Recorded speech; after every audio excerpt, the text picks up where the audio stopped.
The 15-year-old young woman went out for a walk, promising her parents she would be back soon, but she never came home, and her phone was turned off.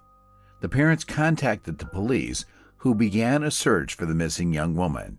Detectives had no leads until they gained access to her Facebook account. It was there that the eerie clue as to what had happened to her lurked. Nichole Cable was born on August 12, 1997, in the small American town of Glenburn, Maine. Her parents divorced when she was young, and the young woman was left to live with her mother, stepfather, and 3 younger sisters. During her high school years, Nichole had a passion for music, was on the cheerleading team, and even modeled for a local company. She also had many friends who described the young woman as cheerful, helpful, and kind. She always tried to keep a positive outlook on life, even though she, like many teenagers, had her own difficulties. In the spring of 2013, when the young woman was 15 years old, she was looking forward to the approaching school vacations and her birthday. Only a few months separated her from getting the driver's license she had dreamed of for so long. Nichole lived in a tiny town where there was practically nothing but a few apartment buildings. However, about 20 kilometers away were larger communities where almost all of her friends lived, and there were many more distractions.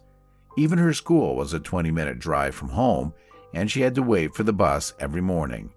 On Sunday evening, May 12th, Nichole told her parents that she was going to meet a friend and would be back soon. She left the house at about 9 p.m. and headed along the main road, but she never returned home. Concerned parents tried to call her, but her phone was turned off and she hadn't logged on to social media.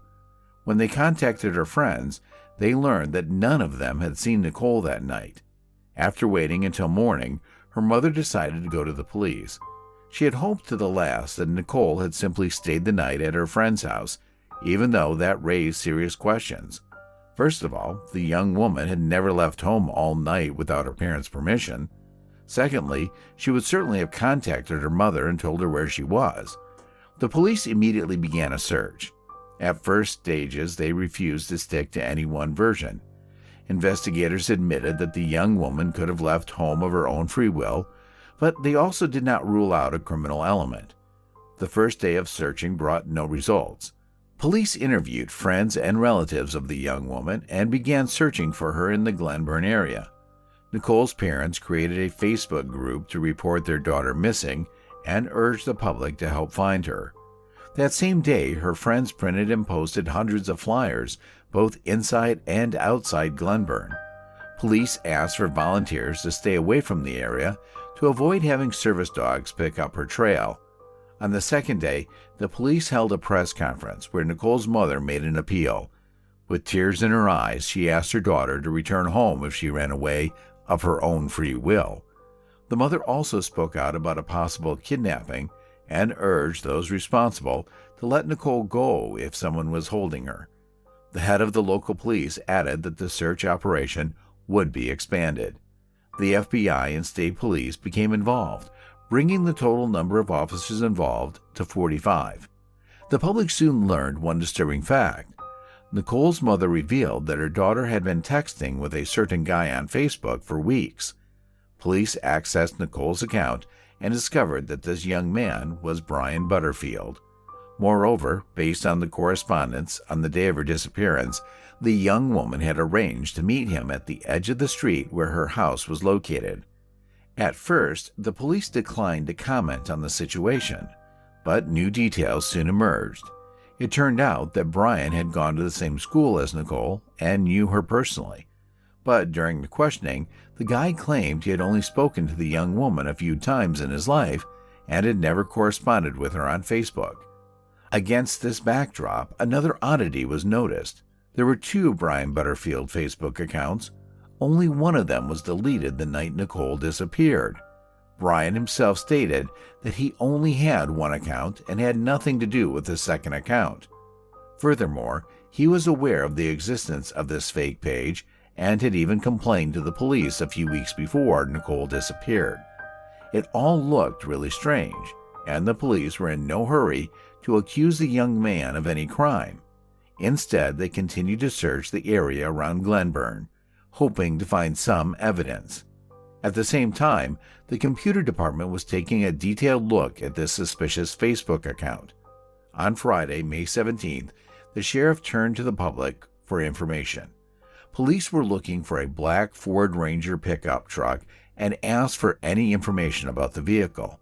They clarified that the driver's involvement in the young woman's disappearance has not been determined, and it is too early to draw any conclusions. The sheriff also announced a 24-hour hotline for any tips on the case. They had to allocate a separate number as the number of calls had crossed several hundred. On the sixth day, police announced they were enlisting volunteers to search the area. They set up assembly points and put people into groups. The volunteers were to look for anything that might be relevant, and this time, the search area was greatly expanded. It extended to the two nearest towns, Bangor and Old Town. More than 500 people responded to the police call. The crowd included about 400 local residents and about 100 professional volunteers from the various counties. In addition, there were off-road vehicle and horse-drawn search parties. Given the sheer scale of the operation and the rough terrain, the authorities tried to use every resource possible. They even used aerial photography in the hope that the footage might reveal something of value to the investigation. The day after the search, exactly 1 week after Nichole's disappearance, the police issued a disappointing statement. The young woman's body was found near Old Town in a wooded area not far from Road 43. They were in no hurry to release any details, specifying only that the body was covered with branches and was discovered by a service dog. Soon it was announced that the police had a homicide case, and the next day, May 20th, they reported the arrest of a suspect. It turned out to be a 20-year-old local man named Kyle Doobie. No details were known at the time, and the public was kept in the dark for some time. The next day, he was formally charged with premeditated murder. At the same time, it turned out that at the time of his arrest, he was already in prison. The guy had been sentenced to 90 days in jail for eluding police and a motorcycle accident last year. Kyle began serving his sentence 3 days before Nichole's body was discovered, but had been on the outside until then. According to the young woman's friends, she had known Kyle for several months. The day before she disappeared, she complained to several friends that Kyle had tried to kiss her, and Nichole had to give him a serious fight to get him to stop. Nevertheless, the police, so far, had kept the evidence against the man a secret. It was known that he lived with his parents and a 4-year-old daughter, over whom he had custody. Kyle was also dating an 18-year-old young woman named Sarah and worked for a local disability care company. His attorney asked for a closed-door preliminary hearing, and the judge granted the request. Consequently, the public and the media had no access to information about the case, and the judge's decision was criticized. Nichole's funeral was held on May 26th. Beforehand, several hundred local residents gathered and honored her memory by launching balloons into the sky. A few days after the funeral, a judge, under public pressure, lifted a public disclosure ban on the case, and some disturbing facts finally came to light. First, police were able to determine that the fake Facebook account was registered from Kyle's computer, and all subsequent sessions were conducted from his IP address. This meant that it was Kyle who had tricked her out of the house shortly before the murder, and it was clear from the medical examiner's report that the young woman had died on the very day of her disappearance. Second, the police had several important witnesses at once: Kyle's own brother and his girlfriend. According to Sarah, whom the suspect was dating, Kyle confessed to her about the murder a few days after it happened. This happened immediately after Sarah was called in for questioning. There it became clear to her that the police had suspicions about Kyle, but there was no evidence. He was also questioned, but stated that he was at work the day the young woman disappeared. Kyle told his brother that he lured Nichole to the outskirts of town using a fake Facebook account. The guy planned to make it look like Brian Butterfield had kidnapped her and was holding her in a remote location. Next, Kyle planned to find her and set her free, which he thought would make the young woman fall in love with her savior. It all sounds strange to say the least, but there is more to come. Remember only that this is the perpetrator's own version told to his brother. Further events unfolded as follows. From a fake account, Kyle lured Nichole to a remote location along Hudson Road. There he was already waiting for her, lurking in the bushes. He was wearing a ski hat covering his face. When Nichole arrived at the appointed spot, he pounced on her, wrapped tape around her head, and loaded her into his father's pickup truck, a black Ford Ranger. The car was parked nearby. Next, in his own words, Kyle drove her away from the abduction site. As he began to pull her out of the car, he noticed that the young woman showed no signs of life. The guy realized that the duct tape made it impossible for her to breathe, and she passed away. Then he panicked and decided to hide the body. To his girlfriend, Kyle told the same story, adding some details. He said that before he hid the body, he took off almost all of Nichole's clothes and threw her out the car window on the way back home. This was done so that the police would not find traces of his DNA. The police did find several items of clothing that belonged to the young woman. They were in virtually the same place where Kyle had attacked Nichole. The key point here was that Kyle told his girlfriend almost exactly where he had hidden the body. It was because Sarah went to the police telling the whole story that they were able to locate Nichole's body. Kyle himself refused to admit guilt, but the situation was far from in his favor. When the police uncovered all the details of the medical examination, more serious evidence emerged against the suspect. Under Nichole's fingernails, blood was found that matched Kyle's DNA sample exactly. When the boy was questioned a few days after the murder, there were deep scratches on his face. He himself attributed it to an injury he sustained at work. Also, the cause of the young woman's death was strangulation, as evidenced by the injuries to the neck. This went against Kyle's versions of what he told his brother and the young woman. If he had taped the victim's mouth and nose, there would have been no such injuries. His lawyer requested a psychological evaluation, which caused the trial to slow down. But a few months after his arrest, something interesting happened. Kyle was charged with theft after a stolen gun was found in his home. The guy had been arrested multiple times before for robbery, but each time he got away with a fine. An examination showed Kyle to be completely sane, and a trial was set for February 2015. While awaiting trial, the defendant was in jail. Before the trial began, Kyle's attorney filed a motion to exclude certain witness statements from the case file. One of them was the correctional officer where Kyle arrived to serve his sentence for eluding police and a motorcycle accident. According to the officer, the guy was acting very nervous and even crying. When asked why he was so nervous, Kyle said something like, "It's not about the time limit, it's about what else I've done." The trial began on February 22, 2015. Kyle's lawyer stated that his client was innocent of murder and that the investigation was completely biased. According to the defense, he was at home at the time of the murder and Nichole was attacked by someone else. Kyle's girlfriend, Sarah, was named as a possible suspect. She allegedly hated Nichole because of her association with her boyfriend. The lawyer claimed that she had access to Kyle's computer, from which she could create a fake account to frame her boyfriend after the murder. This theory had no corroboration and went against the actual evidence. Kyle logged into the fake account not only from his computer, but also from his phone. What's more, he logged in through one app, changing his personal account to a fake one. Because of this, it was clearly visible when he logged out to one account and immediately logged into another. Also, there was no physical evidence against Sarah, unlike Kyle. His DNA was found not only under the victim's fingernails, but also on her clothes, which the killer threw away on his way home. The next witness was the real Brian Butterfield. He stated that Kyle had long had a grudge against him because Brian had previously dated his girlfriend.